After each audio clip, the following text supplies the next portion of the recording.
Hi everyone. This is sorry. Hi everyone. This is Dr. Victoria Nalule, and in today's discussion, I want to talk about extractives and climate change. So, at the University of Bradford, I do lecture climate change law and policy. I also do a few lectures on sustainable development, and then I'm the module leader for international petroleum law and policy. So it's always hard to strike that balance when you're doing your research, when you are talking to students, and you have to tell them about climate change law and policy. You have to tell them about sustainable development. And then you also have to tell them about the petroleum sector and the mining sector. Mining is also my expertise. So in today's class, I had my first class, winter class today. We're talking about petroleum land policy. That was the class I was delivering. And one of the students asked a very interesting question. And the question was, why is this course still relevant? Why is petroleum law and policy still relevant? Especially considering the need to tackle climate change. Because in 2018, you will notice that the UN Intergovernmental Panel on Climate Change issued a warning that humanity had just 12 years to reduce greenhouse gas emissions to below 2 degrees. So that was in 2018. And we were told we have just 12 years to really tackle this climate change issue. And now extractives, because extractives, when you're talking about the extractive industries, it includes oil, gas, coal, and the mining sector. Mining, they are also extractives. The minerals are extractives.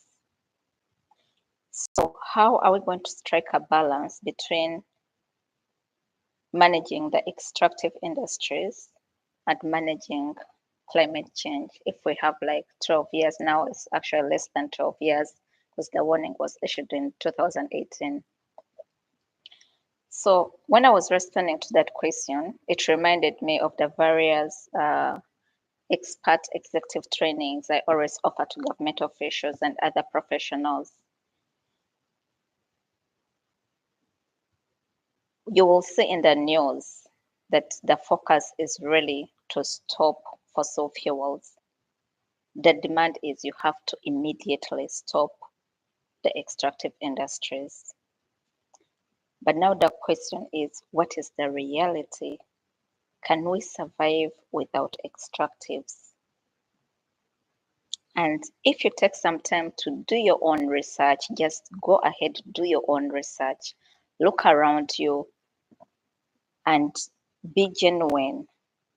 Ask yourself, if you're watching me on your computer or on your phone, ask yourself, how is this phone manufactured? What kind of minerals are used in manufacturing this phone? And obviously, I'm sure you have used electricity to connect. So ask yourself, how is this electricity generated? What kind of fuels are used in the generation of this electricity? So we shall first start with the issue of climate change. It's true, we need to tackle climate change. We need to protect the environment. But what better way can we do this without causing chaos in other sectors? Because the chaos I'm talking about right now, I'm based in the UK. You find it's hard to pay the energy bills because of the issue, the energy crisis issue. And then worldwide, even in other countries, I'm from Uganda, the diesel prices are always hiked. They're very high. So the oil and gas prices are high. And due to this, we are experiencing inflation in different countries. The food prices are high. People are not able to pay for their food. They cannot be able to pay for their bills. And the transport sector has become very expensive, all because of the increase in oil and gas. So how is the oil and gas sector, or how is the extractive industries, even the mining industries, how is it interconnected with our everyday lives? That's what I was telling my students now. Because you notice we need to tackle climate change.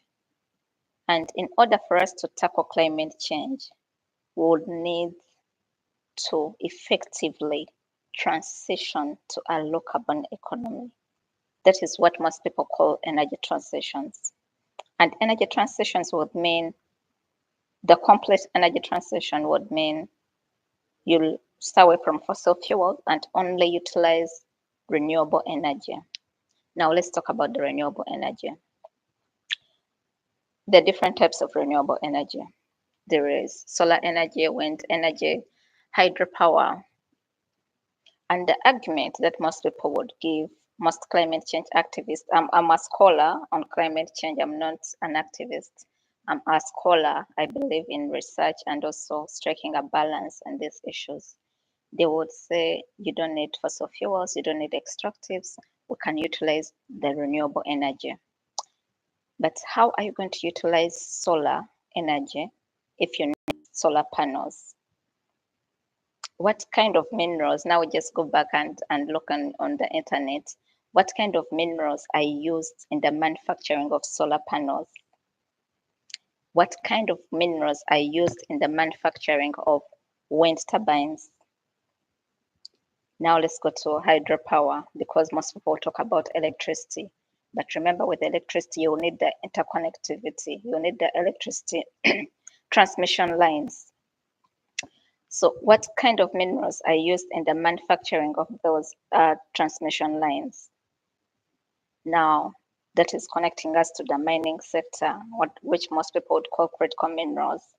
But go to the mining sector itself, in the mining factories. What kind of fuels are used in the extraction of minerals? They're using fossil fuels. So if you put an immediate end to fossil fuels, you're putting an immediate end to the mining sector, and you're putting an immediate end to the renewable energy sector, and you're putting a stop on energy transitions, and hence you're escalating climate change. So that is the interconnectivity between extractives and climate change. So what should be the way forward? First, there's no guarantee that utilization of fossil fuels or extractives leads to economic development.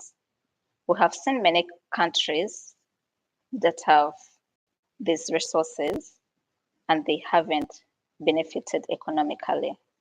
And one of the reasons for this is lack of transparency, corruption, mismanagement of the resources, lack of accountability. Once you have all these bad governance issues in a country, then you will never benefit from the resources. But however, there are also countries like Norway, Botswana, that have really benefited from the extractive industries. Norway specifically benefited from oil and gas, and then Botswana from the mining sector. And that's proof. And there are also other countries like Saudi Arabia, Qatar, that have really thrived on the oil and gas sector. So that's proof that that's what most people would call a resource curse. You utilize the resources as a blessing, or it can be a curse. So that's an issue of governance, really. But now the focus is on the interconnectivity between the mining sector, the energy sector, and also climate change. We have already established that fossil fuels are used to power the mining industries, that extraction. And yet the same mining industries, especially critical minerals, are crucial for the renewable energy development. If you're to get solar energy, you will need solar panels, and those are minerals. And in order to get those minerals, you will need fossil fuels to power the various machines and industries involved in extracting these minerals. The same goes with wind energy. So there's that interconnectivity. Now let's go to the social aspects of the mining sector, energy sector, and also issues of climate change. We're witnessing lots of floods in Pakistan, in different countries. Others are experiencing droughts. Those are all impacts of climate change. And obviously, that's a suggestion. We need to act very fast. But at the same time, I was reading an article where in Ireland, the bars and other social gatherings were asking people to carry an extra coat or anything extra that can warm them, so that they don't end up paying a lot of energy bills. So you're seeing the social impact now when it comes to the energy sector. Once people cannot afford to pay for the energy resources, then they'll have to find other ways of surviving. In the UK, there are some areas where they invite people who want to stay warm during this winter, people who cannot afford to pay for energy bills, to go to those houses for them to just, stay warm throughout the winter. Those are inconveniences people are experiencing, and the renewable energy sector cannot tackle that right now. So there is a need to first strike a balance when it comes to investments in both fossil fuels and renewables. And then the other most important thing is to look at the policies and the laws and the contracts that countries are signing with these mining companies and oil companies, and include provisions that are in compliance with the net zero goals. These provisions, first of all, relate to the issue of making it mandatory to employ or deploy clean technologies like carbon capture. The other thing is to immediately limit or make it an offense for these companies to flare the gas. Because, in some legislations it's an offense, but then they can always pay fines, and these companies have money, so those fines are not really adequate to protect the environment. So there are various measures that really have to be taken into consideration to ensure that the resources are utilized in a sustainable manner, in a manner that is environmentally acceptable, and that will ensure that we are mitigating the climate change impacts. But if we move forward with the force of thinking that it's easy, we can easily get rid of fossil fuels without really trying to understand the impact of this, 20 years from now, we shall be experiencing the same energy crisis that we're experiencing in 2022 if we do not get our policies right. And by policies, because in my last video, I made a video about the energy policies. The energy policies should balance the political aspects, economic aspects, environmental aspects, and social aspects. But if you fail to balance these four and you only focus on one aspect, that is environmental, leaving out the social, political, and economic, then we shall be moving from one energy crisis to another energy crisis.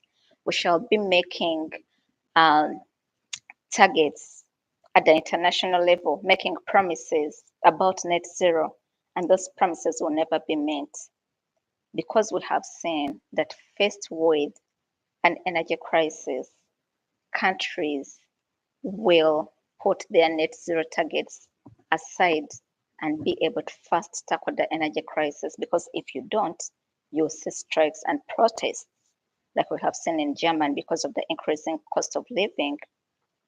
So there's a need to tackle climate change. There's a need to find ways of utilizing the extractive industries in a sustainable manner. there's a need to strike a balance. And that means we need to revise the existing energy policies at the international level, regional level, and national level because they're effective. So that's it for now. Have a lovely day. We shall be recording more videos about this, but for more research, consultancies, and executive trainings, involve us at Nalule Energy and Minerals Consultancy. Get in touch with me, Dr. Victoria Nalule. We are thorough in these issues, no emotions, because right now we don't need emotions. We need to strike a balance when we are talking about extractives and climate change. You need to strike a balance. Thank you very much. Bye-bye.